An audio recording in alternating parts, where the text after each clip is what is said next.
the Ari's Yurtzeit. And the Ari's Yurtzeit is extremely significant. And I want to draw upon something which I'm not sure if some of you thought of. I've been thinking about the Ari's Yurtzeit for a couple of years now. And every year I try to bring out a certain new dimension of what this day is all about. And this year I feel like I kind of understood something, I think, in a different way. So I'd like to share the insight of what the significance of the days is about, at least according to my understanding this year.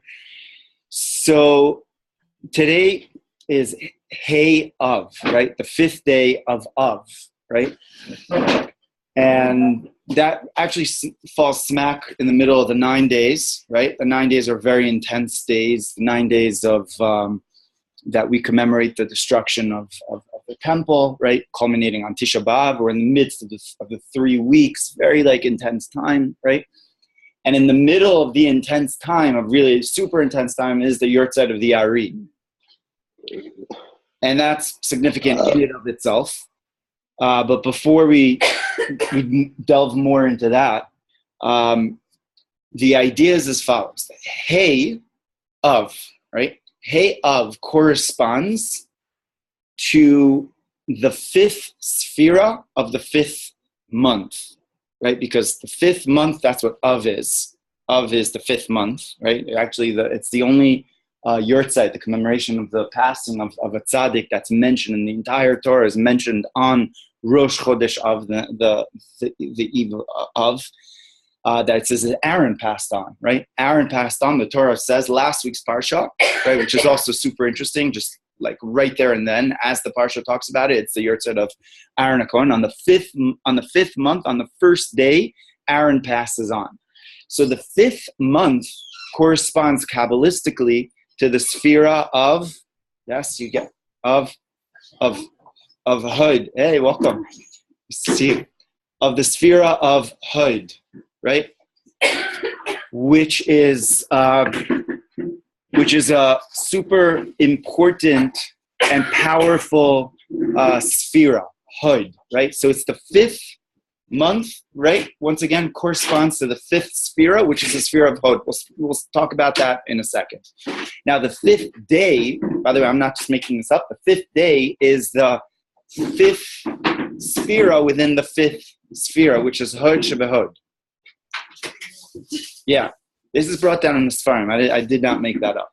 So that means that the Yurtzeit, anniversary of the death of the Arizal, corresponds to the day of Hod Shebehod, which, before we explain what Hod Shebehod is, just want to draw a parallel to where else do we find the sphere of Hod Shebehod, right? By the passing of Sfirat Omer, right? Where we count the Omer, those 49 days, right there, the 33rd day is the passing of, right, Rabbi Shimon Bar Yochai, right across the mountain over there.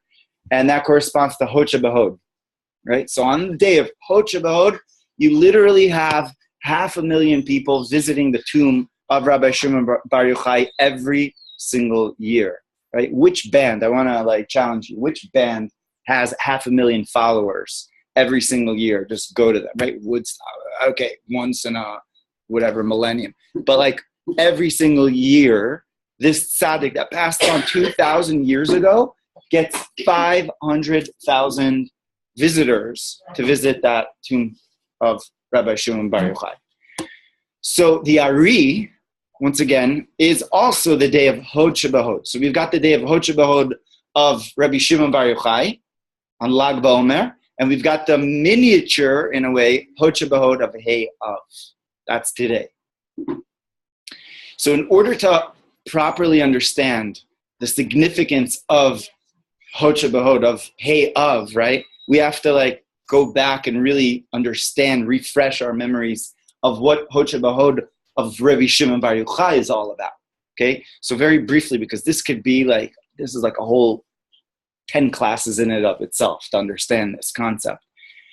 But this is brought down in the by the Alter Rebbe in the book called the Siddur of the Alter Rebbe, extremely deep mystical insights written by his son, the Mittler Rebbe. And he brings out in a mimer that says, Lahavin inyan Lag BaOmer, to understand what is Lag BaOmer all about.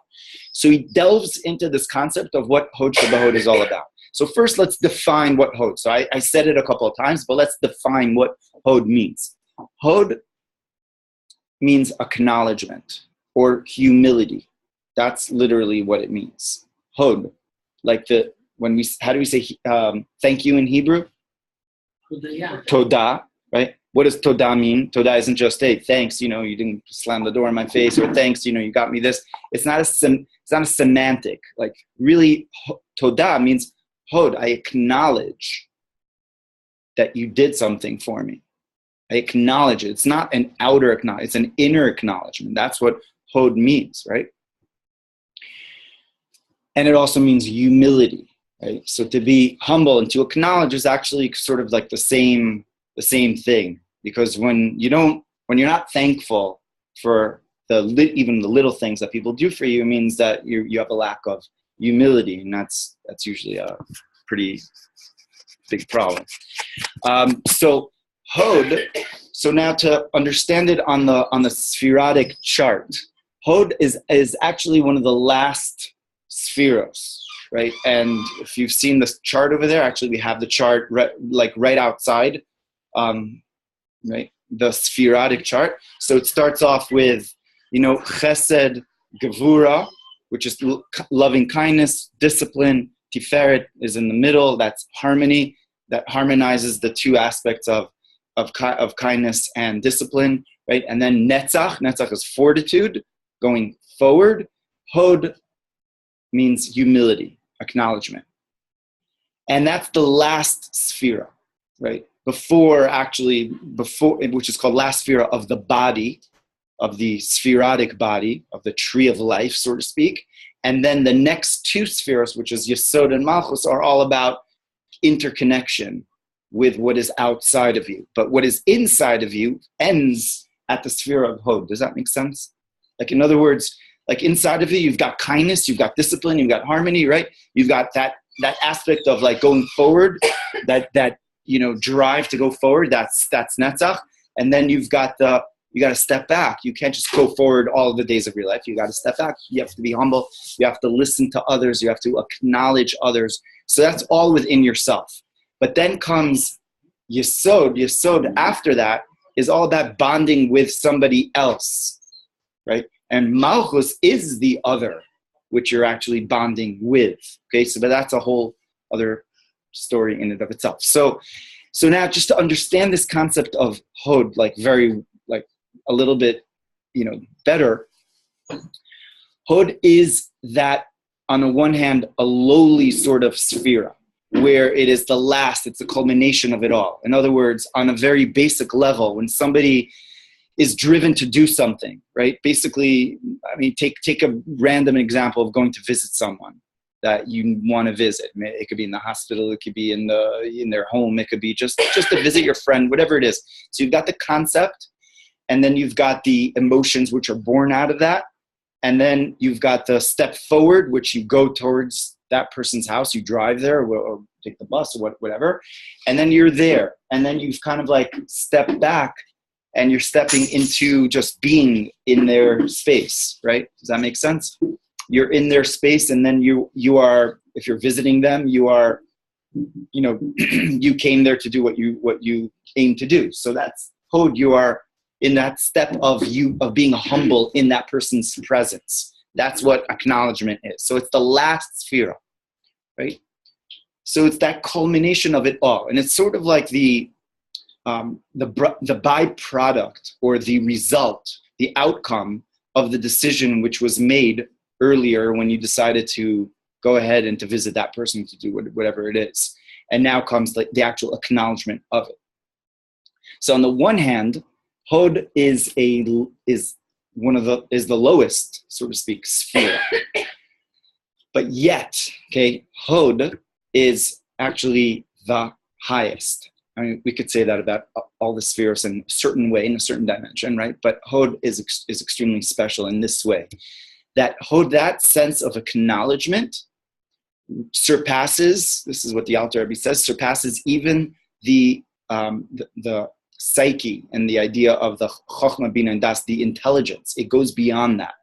It goes to the realm of the superconscious. When a person acknowledges, that power of acknowledgement is so powerful that it bypasses a person's intelligence, and it actually is able to open up new channels of understanding.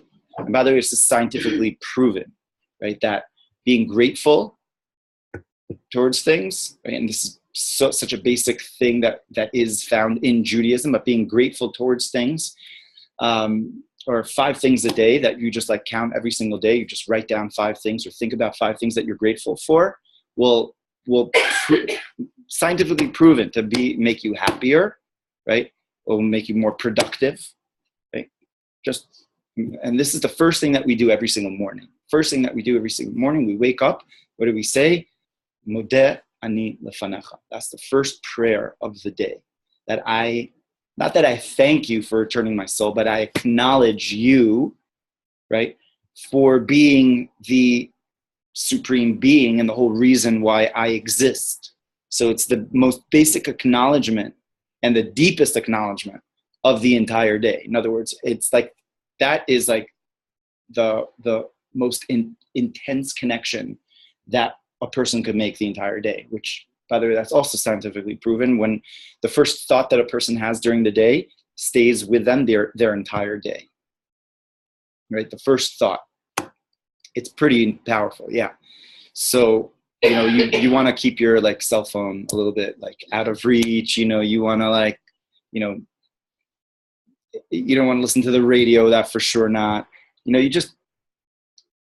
want to be in the zone at least for the first couple of seconds that you are like coming to yourself. And the first prayer is Modeh ani, right?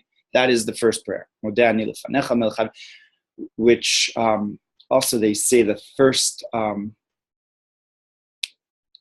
like 11 seconds or so, right? Something about the first 11 seconds, which has like that particular strength. So it takes like 11 seconds or approximately to say the Modeh ani. So that lowly midah, right, attribute of Hod reaches the highest realm, reaches the realm of, Kabbalistically, it's called Keter, of crown. And it's a super conscious. When a person is able to acknowledge and is able to be grateful and is able to be humble, so then they reach, right, the beyondness. And of course, we have so many examples of that. We've got the example of Moshe Rabbeinu, of Moses, right? Moshe was called the humblest person that ever lived. The Torah testifies about him, and he is not the wisest. King Solomon is the wisest, but he's the greatest prophet that ever lived. So there's some connection between this great level of prophecy, right, and wisdom, right, and being humble, right? It goes hand in hand. And every single thing that we do, right, throughout the day just reminds us to be humble and like takes us beyond our small selves, right? So if I was going to drink a little cup of water over here, right, I would make a bracha. So, the basic like ingredient thing, it's a bracha, just go, whatever, just get through it. But a blessing is so significant because a blessing really allows you to acknowledge what you're given. And it's such a thing that we just take for granted. So I have water, big deal. But like when I'm thankful and I bring my attention to that, then not only can I enjoy the water that much more, right? Because you just thought about the water. You're not just gulping it down or gulping down like your meal without thinking about it, but you just consciously thought about it, right? But you are now being a thankful person, right? A humble person, a person that acknowledges. And that is really the essence of being Jewish, right? Because the Jewish people are not called Israelites, we're called Yehudi. Yehudi comes from the root word Hod, right? Because that is the essence of being Jewish, right? Of acknowledging the greatness of everything that we have in our lives, the greatness of God, right? In our lives, right? All the gifts that we have in our lives. That's the essence of being Jewish, right? Most Jews are not actually most are from the tribe of Judah, but many are not, right? So to say that we're Jewish because we come from the tribe of Judah is incorrect. I don't come from the tribe of Judah. I come from the tribe of Levi, right? Others come from Benjamin, right? You have different like Ethiopians, and now you have like the tribe of Asher and all those, other types of Jews. And so that's not the reason. The reason is because the essence of being Jewish and the essence of being this nation which is connected to God is the nation that acknowledges God, right? Throughout history has done that. And that's the essence of really of who we are, right? We're not Jewish because we're great, because we're, smarter, or we have this talent or that talent. That's not the greatness of the Jewish people. The greatness of the Jewish people is our ability to acknowledge godliness, right? To have that sense. So now that we understand a little bit more about Hod, and by the way, this is like a really in-depth like concept. I mean, the Alter Rebbe really goes into this in great depth. I mean, he talks about two types of acknowledgement that we have. The first level of acknowledgement is an acknowledgement of, that we exist and that there is a creator, right? And that's the first level of acknowledgement. But then the true level of acknowledgement, which the Alter Rebbe says, is that the world is really created nothing from something. We say it's something from nothing, like ex nihilo is the term in Latin. Ex nihilo comes something from nothing, right? There's like the Big Bang Theory, and it just comes from nothing, and it just becomes something, right? Which Kabbalistically also fits in just like that, actually. It comes from nothing. There was the will of God, and there was a creation, spark of creation, and everything started, right? So we say we're something, and we come from nothing. But the question which is asked in Hasidus is that the truth is, it's just the opposite. That God is the ultimate somethingness, and we're the ultimate nothingness, right? What are we on a very physical level? Like, we barely exist. Like, if you just take the Milky Way, right? Small planet Earth. I mean, even go beyond the Milky Way, right? All the galaxies which are out there, this tiny Milky Way that is our galaxy, is absolutely nothing. It pales in comparison. So like we're just like absolutely we're dust. Like, really, check out the Hubble telescope like next time. It'll blow your mind. Just like put you in a perspective of humility, which, by the way, the Rambam says that a person should look in nature. Person should go out in nature and see the greatness and be awed by the greatness of God in nature. And that will cause a person to be, to come to a level of love of God just by seeing nature. So if you go to the Grand Canyon or you see the Niagara Falls, you're just like blown away by that strength, right? If you want to go even beyond that, you see just the cosmos out there. So that's on a very physical level, right? On a spiritual level, it's so much more so, right? That we are just like, we're really nothingness compared to the ultimate somethingness of godliness. So this is where the higher level of Hod is all about. So we spoke about the basic level of Hod, of acknowledgement, but the Alter Rebbe goes into the higher mode of what Hod is all about. That Hod is really even beyond what we could even imagine that really exists out there. And that not only we acknowledge things that make sense to us, or that we should acknowledge the things that people do for us, and that's a basic, being thankful, nature that a person should have, right? But it goes in beyond that we need to acknowledge even the awesomeness of God, which is the ultimate somethingness, and we're the ultimate nothingness. In other words, that we are really nothing. But that is a very high level to reach, right? To reach this level, and Hasidus calls, and Kabbalah calls it, bittul b'metzius, nullified completely. We've got two nullifications: bittul hayesh, nullification of the somethingness, right, of the physicality. So there's a nullification of myself, that I'm nullified in front of, let's say, somebody else that is correct, or has done something for me.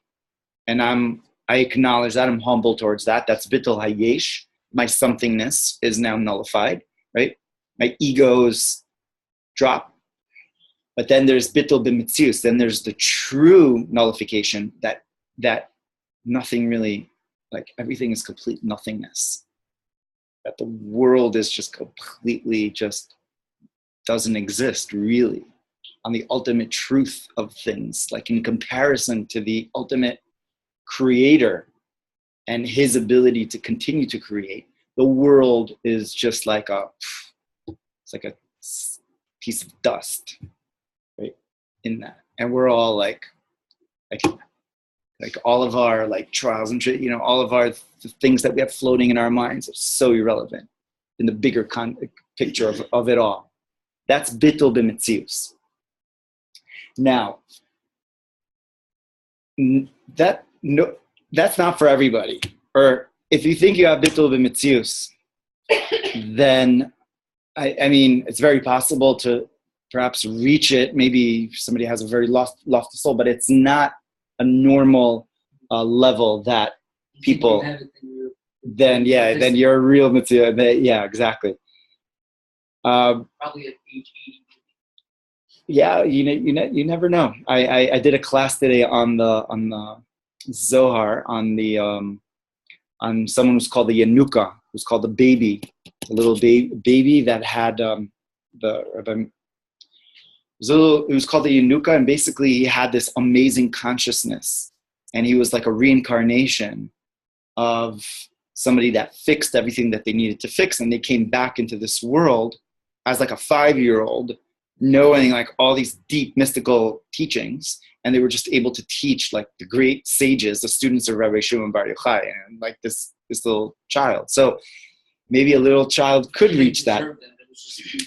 Well, in his previous life he deserved it, so he deserved it obviously in this world as well. But anyways, that concept of bittul b'metzius, nullification, completely being nullified, is essentially the level of Rabbi Shimon Bar Yochai, right?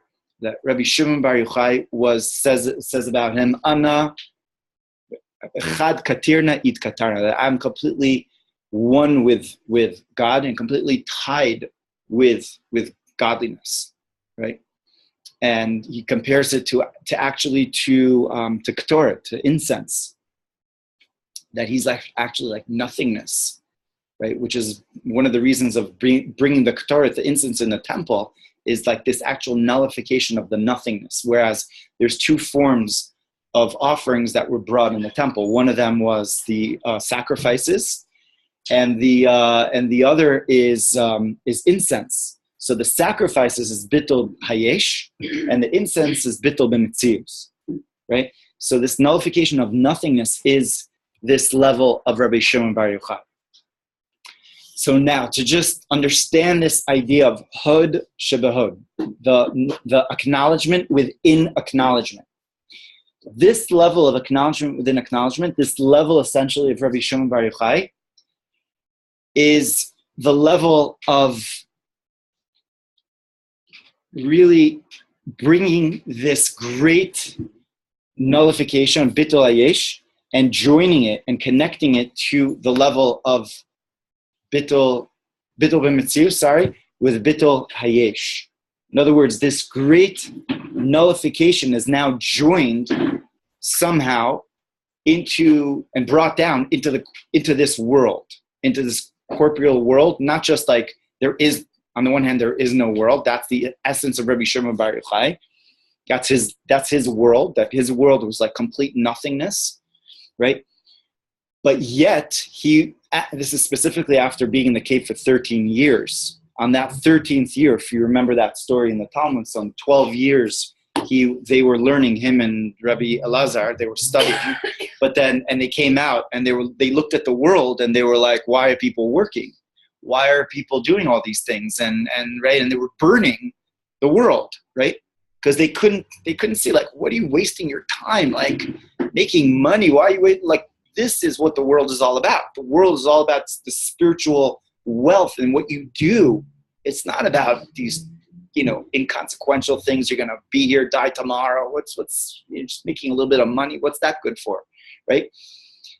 So then a bat kol, heavenly voice, said, you got to go back to the cave. And he went back to the cave, waited another year.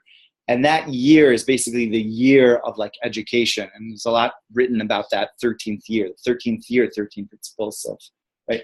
13th year is basically, it's also Gematria Echad. That 13th year is basically the year that he was, what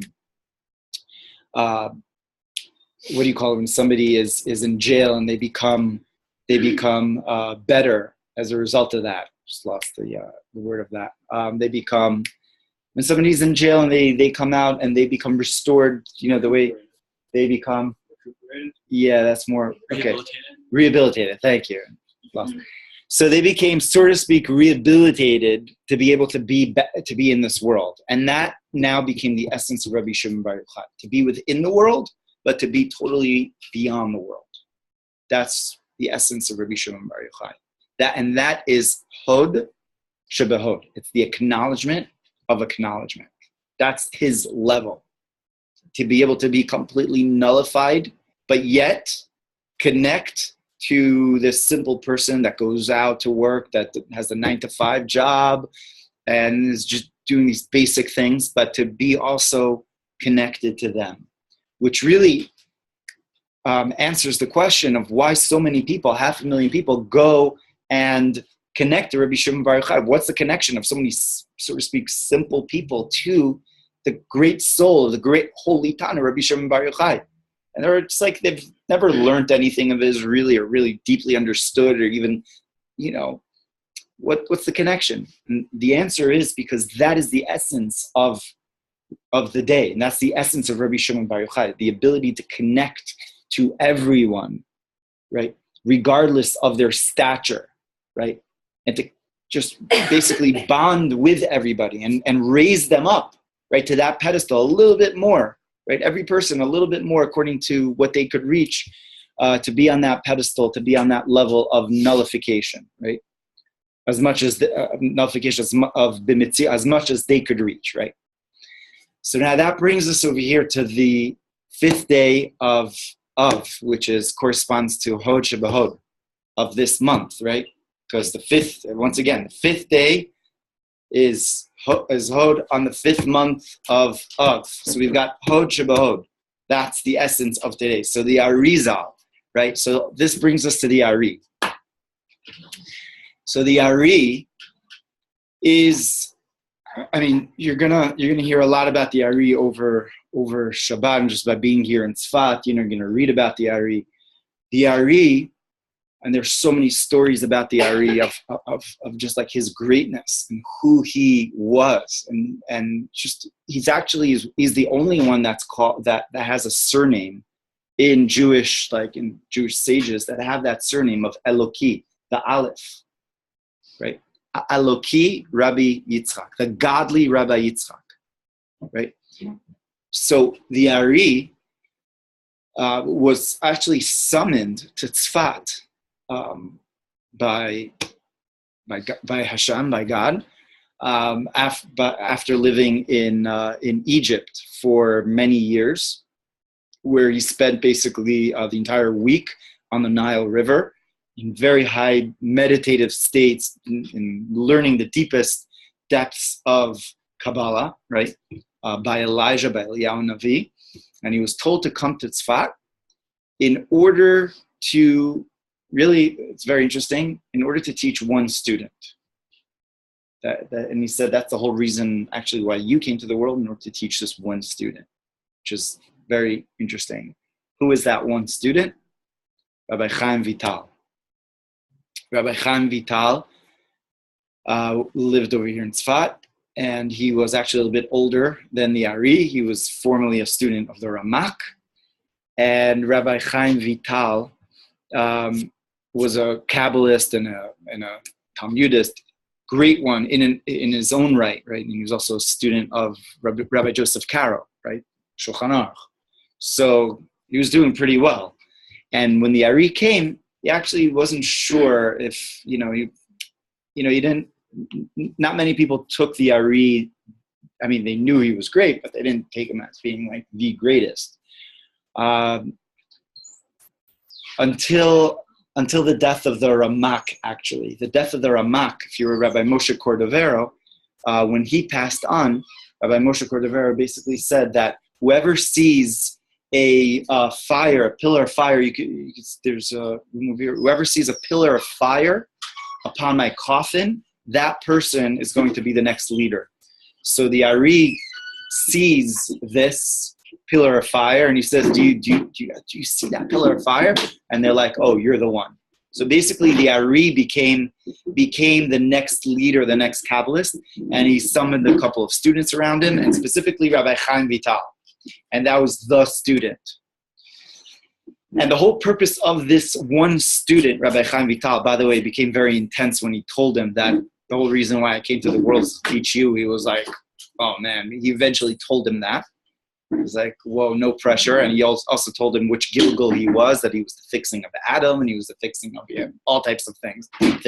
There's a whole book called the Book of the Chezionot of Rabbi Chaim Vital, and all the things which he was told by the Arizal. Yeah, really amazing, crazy things that he told him. So essentially, he came to teach Rabbi Chaim Vital, and Rabbi Chaim Vital wrote down the book or the teachings of the Ari called the Eitz Chaim, right?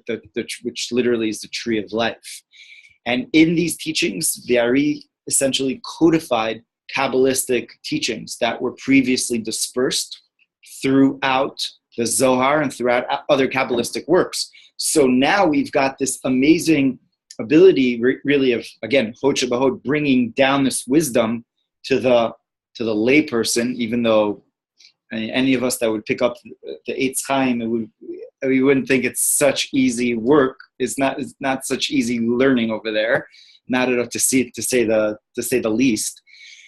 But we could say that it actually was made easier, right? And it was brought down more than where it was before.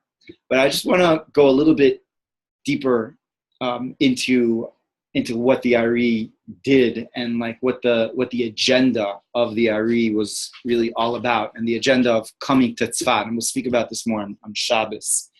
The agenda that the Ari and the great Kabbalists had when they came to Tzfat was essentially to bring Mashiach, to just close the deal, to make it happen now, and to bring Mashiach, because he basically said that without these teachings, we cannot have Mashiach.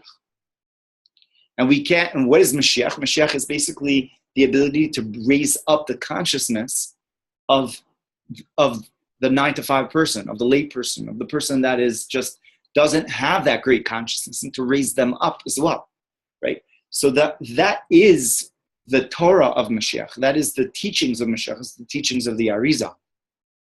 That's the teachings of Rabbi Shimon Bar Yochai in the Zohar, right? To bring down this light of bittul b'metzius, nullification, complete nullification, down to the regular person, and to cause that person to now grow, for that person to now, think differently, to look at life differently, to look at one another differently, right? Which is one of the main teachings of the Arizal and in general in Judaism, is V'ahavta l'reacha kamocha. And in fact, the Arizal writes in the Siddur, he says that we're supposed to say this before we start prayer. Because if you want to start praying, and you want to start, now thinking about the divine, now thinking about, the greatness of God, and get into this, state of nullification, bittul, right? But mitzias, you have to now think about the other person, and how are you, how's your interpersonal relationships, right? With your spouse, with your children, with your friends, with your, family, and all those things are indications of also of your connection that you have with God, right? Because it starts off with very tangible things. Hod Shebahod. It's coming down into this realm. Like, in other words, you can't be a spiritual person by just like being so holy that, you know, that the other person is like, doesn't exist, and just push them off, and like to be rude, and to, you know, and to, doesn't work that way. Like, that's, you know, you may think that you're spiritual, and, you know, and that very holy and everything like that, but if you're disrespectful, right, towards others, and the basic interpersonal skills are not there, then, you know, then basically nothing is there. The person may just have a lot of knowledge, right? So, which, by the way, Rabbi Chaim Vital writes that without proper midot, without properly working on yourself, Rabbi Chaim Vital says that without working on yourself, don't even think about studying Kabbalah or even Judaism, like or Torah. Like, first, you got to work on yourself. I mean, you should still study Torah, right? And eventually you'll come to. But if you want to now study the deep mystical ideas and whatever it is, but your character traits are not there, so he likens it to basically taking a cup that has holes inside and pouring water inside of it. So if your midot are blemished, so, you know, so that light which is now poured inside of you is just going to like seep out. It's going to come out. It's not going to work. So that basic, just v'ahavta l'recha kamocha, is the basis of all of Judaism, right? Is ze klal gadol b'Torah, right?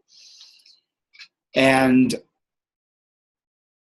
with that, right, Rabbi Chaim Vital basically writes this book Eitz Chaim, which is meant, and again we'll speak about it more on Shabbos, to now change the world. Basically, the Arizal just put it out there for Rabbi Chaim Vital. He said, my mission is to teach you, and your mission is now to spread this light to the rest of the world. And what happened was, I'm going to share with you a little bit of history of what happened here in Tzfat. The Arizal was only 36 when he came to Tzfat, and he died at the age of 38. Right? So approximately 2.5 years he was living over here in Tzfat, which is crazy. And then those 2.5 years is where we have like all the stories and Torahs of the Arizal, right? And in fact, just to give you an idea of like how profound his teachings were, it's brought down by Rabbi Chaim Vital one Shabbos afternoon. The Arizal slept, rested for like 3 hours or so. It wasn't like we sleep for 3 hours, don't worry, you know. He slept for like 3 hours. He woke up and he said, if I had, this is a quote, if I had all the skies were parchments and all the trees of the world were quills and the oceans were ink, I'm unable to write to you just a little bit of the insights that I received during these 3 hours. That's what Rabbi Chaim Vital says that the Arizal told him. Like we can't imagine. You're going to hear a lot of stories about the Arizal, but this is like not a regular individual at all. Once again, the only person that has that surname Eloki, the godly Rabbi Yitzchak, right? And I'm going to just share with you a little bit of what happened when he passed on. So when he passed on, before he passed on, there was a certain fight or quarrel that a few of his students, close students, were having. Or not them, actually, the wives were having amongst themselves, something like that. Again, we're not blaming the wives, of course, but we're just saying that's what that was the story. And things were getting a little bit petty. And the Arizal was saying, like, please stop. Like, put a stop to it. And it persisted. And the Arizal then said, it's too late. It's already been like decided that I have to be taken. And like a pestilence, a whole like epidemic of pestilence came through, and he passed on. There was like an argument. There was a machloket. There was an argument. Was it when he wanted to go to Jerusalem with them? No. With the wives, yeah. There was that argument between them, and they basically, and he basically said, he basically said, put a stop to it. Don't fight, don't argue. Yeah. Yeah. The wives of basically a few of his students, right? They were having an argument, whatever it was, like, your husband that. What? I don't know what it was about.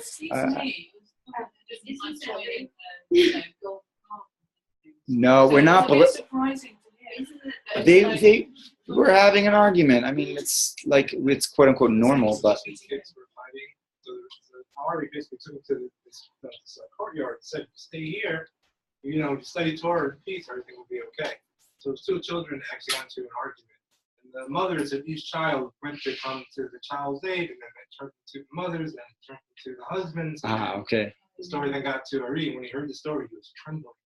He was shaking. Yeah. He knew that his whole protection was based on everyone having something. He got sick and yeah. So that there you go. What happened? Okay, so it could happen, right? Again, it could happen to any of us. Do you mind jumping up there and trying to see if we could hit that button? Oh, you turned it off? Yeah. You're cold? Really?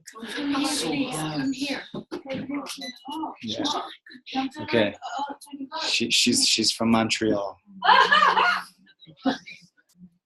She's a dictator. Wait, then you should like cold. Okay, so anyway, so what happened again?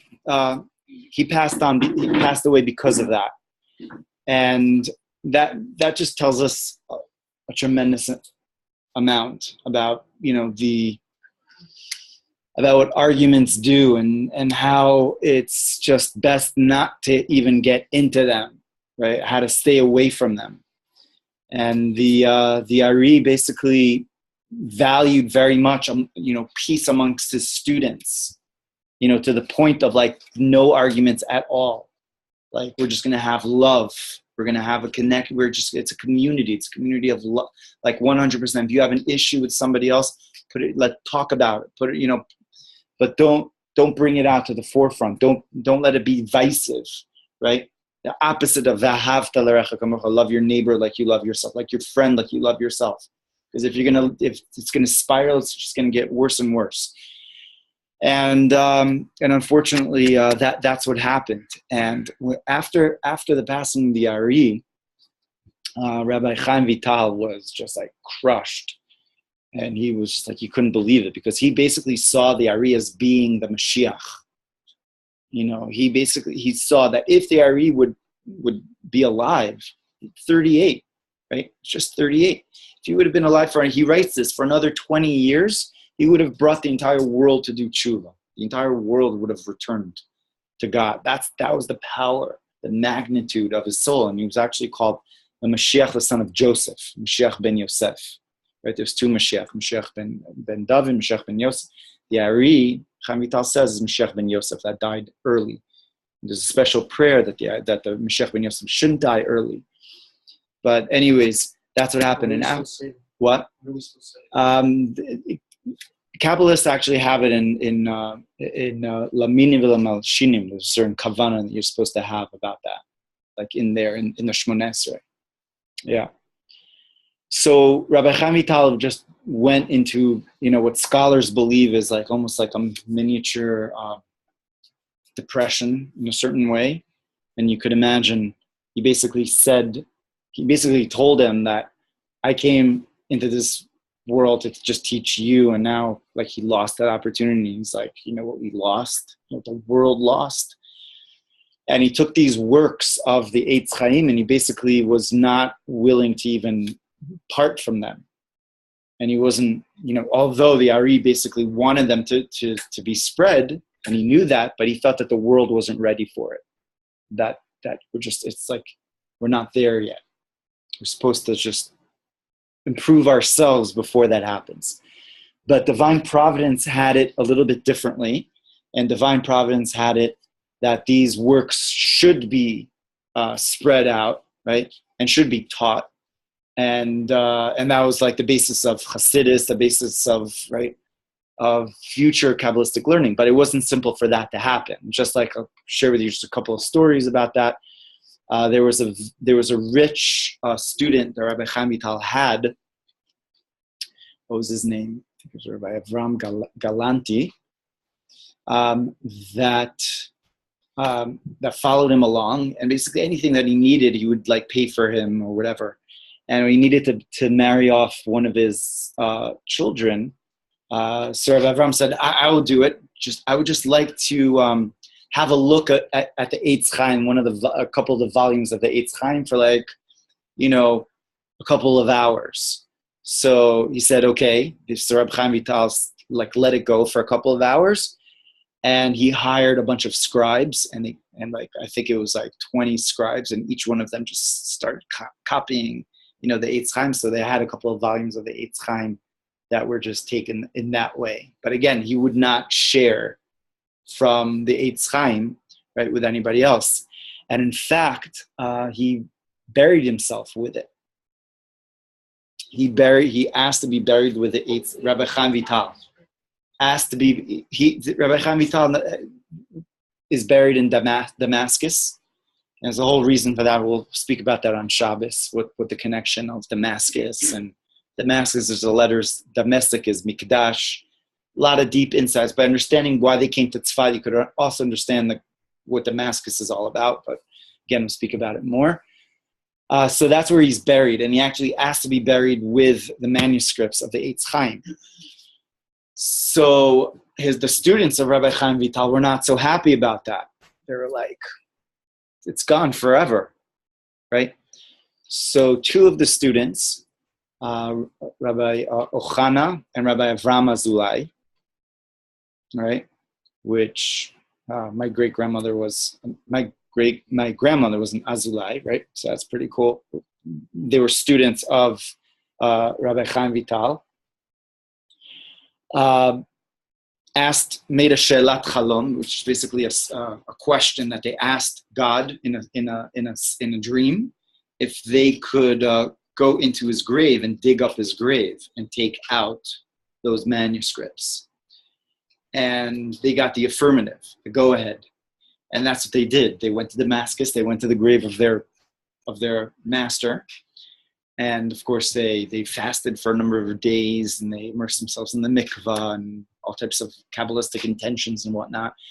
They dug open the grave of Rabbi Chaim Vital and took out those manuscripts of the Kitvei Ari, which is why we have them nowadays, right? So pretty amazing.